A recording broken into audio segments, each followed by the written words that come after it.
षट्त्रिंशत् दशकं 36 मूलप्रकृति महिमा। त्वमेव मूलप्रकृतिस्त्वमात्मा त्वमस्य रूपा बहुरूपिणी च दुर्गा च राधा कमला च सावित्री आख्या सरस्वत्यपि च त्वमेव। दुर्गा जगद्दुर्गतिनाशिनी त्वं श्रीकृष्णलीला रसिकासि राधा शोभास्वरूपासि गृहादिषु श्रीः विद्यास्वरूपासि सरस्वती च।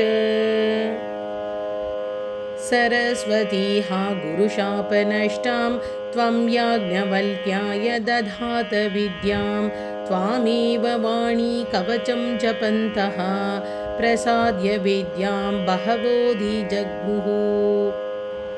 त्वं देवी सावित्र्यभिधां ददासि प्रसादतस्ते खलु वेदमातुः लेभे नृपालोष्वपतिस्तनूजां नाम्ना च सावित्र्यभवत् किलैषा।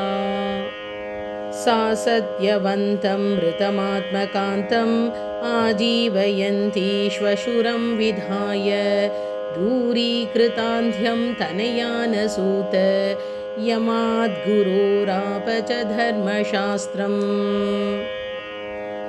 स्कन्दस्य पत्नी खलु बालकाधीष्ठात्री च षष्ठीति जगत्प्रसिद्धा त्वं देवसेना धनधाधनानाम् अपुत्रीणां पुत्रसुखं ददासि।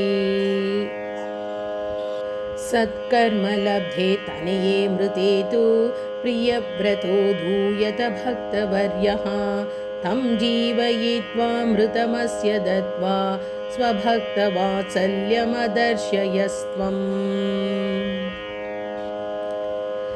त्वमेव गङ्गा तुलसीधरा च स्वाहा स्वधा त्वं सुरभिश्च देवी त्वं दक्षिणकृष्णमयी च राधा दधासि राधामयकृष्णतां च। त्वं ग्रामदेवी नगराधिदेवी वनाधिदेवी गृहदेवता च सम्पूज्यते भक्तजनैश्च या सा त्वमेवासि महानुभावे।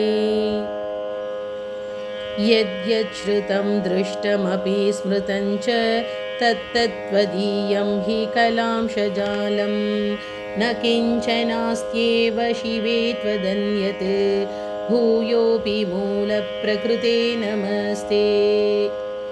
ॐ श्रीमात्रे नमः।